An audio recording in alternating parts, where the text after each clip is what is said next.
வணக்கம். ஒரு குட்டி பொண்ணோட ஒரு சின்ன செயல் ஒரு முழு குடும்பத்தோட தலையெழுத்தையே மாத்த முடியுமான்னு கேட்டா முடியும்னு தான் சொல்லணும். வாங்க அப்படி ஒரு நிகழ வைக்கிற கதையை நாமளும் கேட்கலாம். கதையோட பேரு சிறுமி காட்டிய பெரிய வழி. கதைக்குள்ள போறதுக்கு முன்னாடி உங்ககிட்ட ஒரு சின்ன கேள்வி. நம்ம வீட்ல சில சமயம் ஒரு அமைதி இருக்கும் இல்லையா? ஆனா அந்த அமைதி நிஜமாவே சந்தோஷமான அமைதியா இல்ல யாருமே பேசிக்காம இருக்கிற ஒரு வெறுமையான அமைதியா? இந்த கேள்வியை மட்டும் மனசுல வச்சுக்கோங்க. வாங்க கதைக்குள்ள போகலாம். கதை நடக்கிறது ஒரு ஞாயிற்றுக்கிழமை. ரொம்ப ரொம்ப அமைதியான ஒரு ஞாயிற்றுக்கிழமை. ஆனா அந்த அமைதிக்கு பின்னாடி என்ன இருக்கு வாங்க பார்க்கலாம்.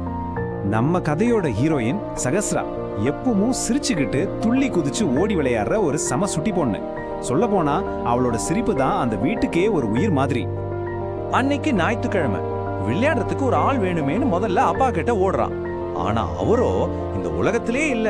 அவரோட போனுக்குள்ள முழுசா மூழ்கி போயிருந்தாரு. சரி, அப்பா தான் பிஸியா இருக்காருன்னு அம்மா கிட்ட போனா அங்கேயும் அதே கதை தான். அம்மாவும் செல்போன் உலகத்துல ஒரு கைதி மாதிரி இருந்தாங்க. பாவம், அந்த வீட்டுல 3 பேர் இருந்தாலும் சகஸ்ரா மட்டும் தனியா நிக்கிற மாதிரி ஒரு ஃபீல். இப்படி தனியா நின்னுட்டு இருந்த சஹஸ்ரா முன்னாடி 2 வழி தெரிஞ்சுது.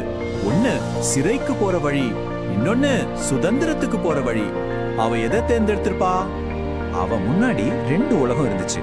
ஒன்னு அவங்க அப்பாவையும் அம்மாவையும் இழுத்துக்கிட்ட அதே செல்போன் உலகம், அது ஒரு சிறைச்சாலை மாதிரி. இன்னொன்னு அவளுக்காகவே காத்துட்டு இருந்த புத்தக உலகம், அது ஒரு பரந்த வானம் மாதிரி, சுதந்திரமான வானம். அந்த செல்போன் அவளை இங்க வா சகஸ்ரா, உன்னையும் என் மாய உலகத்துக்குள்ள இழுத்துக்கிறேன்னு கூப்பிடுற மாதிரி ஒரு பிரம்மை. ஆனா சகஸ்ரா ஒரு நிமிஷம் யோசிச்சா. அவங்க டீச்சர் ஸ்கூல்ல சொன்னது ஞாபகம் வந்துச்சு. இந்த போனோட வெளிச்சம் ஒரு விளையாட்டு இல்ல, அது நம்மள மாட்டி வைக்கிற ஒரு பொறி, ஒரு சிறைன்னு அவங்க டீச்சர் சொல்லி கொடுத்திருந்தாங்க. அப்போதான் அந்த ரூம்ல இருந்த ஒரு கலர்ஃபுல்லான கதை புத்தகம் அவளை மெதுவா கூப்பிட்டது. சகஸ்ரா, நான் உன்னை கட்டி போட மாட்டேன், உன்னை பறக்க விடுவேன். என் உலகத்துல ராஜாக்கள், ராணிகள், பேசுற மிருகங்கள்னு எல்லாமே இருக்கு. இந்த கதைக்கு நீதான் ஹீரோயின் அப்படின்னு சொல்ற மாதிரி இருந்துச்சு. இப்போதான் கதையோட முக்கியமான கட்டம். ஒரு சிரிப்பு பூத்த தருணம். சகஸ்ரா எடுத்த அந்த ஒரே ஒரு சின்ன முடிவு அந்த வீட்டோட தலையெழுத்தையே மாத்திடுச்சு. புத்தகத்தோட அந்த வார்த்தைகளை கேட்டதும் சஹஸ்ராவோட கண்ணுல ஒரு புது வெளிச்சம் தெரிஞ்சது. சிறையை விட சுதந்திரம் தான் பெஸ்ட்னு அவளுக்கு புரிஞ்சிடுச்சு. அடுத்த செகண்டே ஓடி போய் அந்த புத்தகத்தை திறந்தா, அடடா, ஒவ்வொரு பக்கமும் ஒரு புது உலகம் அவளுக்காக காத்துட்டு இருந்துச்சு. ராஜாக்கள், ராணிகள், மந்திர காடுகள்னு அவளோட கற்பனைக்கு சிறகு முளைச்சிருச்சு. கொஞ்ச நேரம் தான் ஆகியிருக்கும். அந்த வீடு முழுக்க இருந்த அந்த கனமான அமைதியை உடைச்சுக்கிட்டு சகஸ்ராவோட சந்தோஷமான சிரிப்பு சத்தம் அந்த வீடு முழுக்க எதிரொலிச்சது. இது பொய் சிரிப்பு இல்ல, மனசுக்குள்ள இருந்து வர்ற உண்மையான ஆனந்தம். அந்த சிரிப்பு சத்தம் என்ன மேஜிக் பண்ணுச்சு தெரியுமா? அதுதான் இதயங்களை மறுபடியும் இணைச்சது. பிரிஞ்சிருந்த மனசுகளை அந்த சிரிப்பு எப்படி ஒண்ணு சேர்த்ததுன்னு பார்ப்போம். அந்த உண்மையான சிரிப்பு சத்தம் செல்போனுக்குள்ள மூழ்கி இருந்த அப்பா அம்மாவோட கவனத்தை ஈர்த்துச்சு. அந்த டிஜிட்டல் உலகத்திலிருந்து அவங்கள வெளியே இழுத்துட்டு வந்துச்சு. என்னடான்னு பார்க்க வந்த அவங்க மகளோட சந்தோஷத்தை பார்த்து அப்படியே நின்னுட்டாங்க. மெதுவா அவ பக்கத்துல வந்து உட்கார்ந்தாங்க. அன்னைக்கு சகஸ்ரா மட்டும் தனியா அந்த கதை உலகத்துக்குள்ள போகல. அந்த முழு குடும்பமும் ஒன்னா சேர்ந்து அந்த புத்தகத்துக்குள்ள ஒரு பயணம் போனாங்க.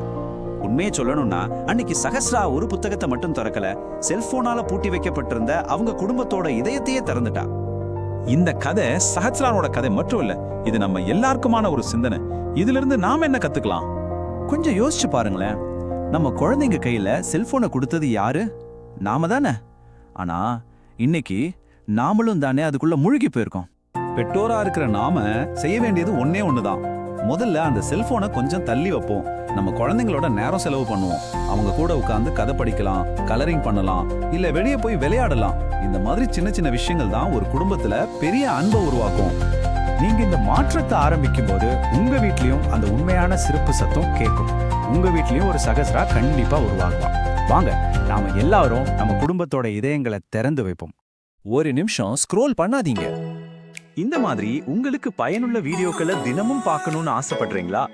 அப்படின்னா மறக்காம இப்பவே சப்ஸ்கிரைப் பண்ணுங்க. அப்படியே பக்கத்துல இருக்கிற அந்த பெல் ஐகானையும் கிளிக் பண்ணிக்கோங்க. அப்பதான் எங்களோட அடுத்த வீடியோவை நீங்க மிஸ் பண்ணாம பார்க்க முடியும்.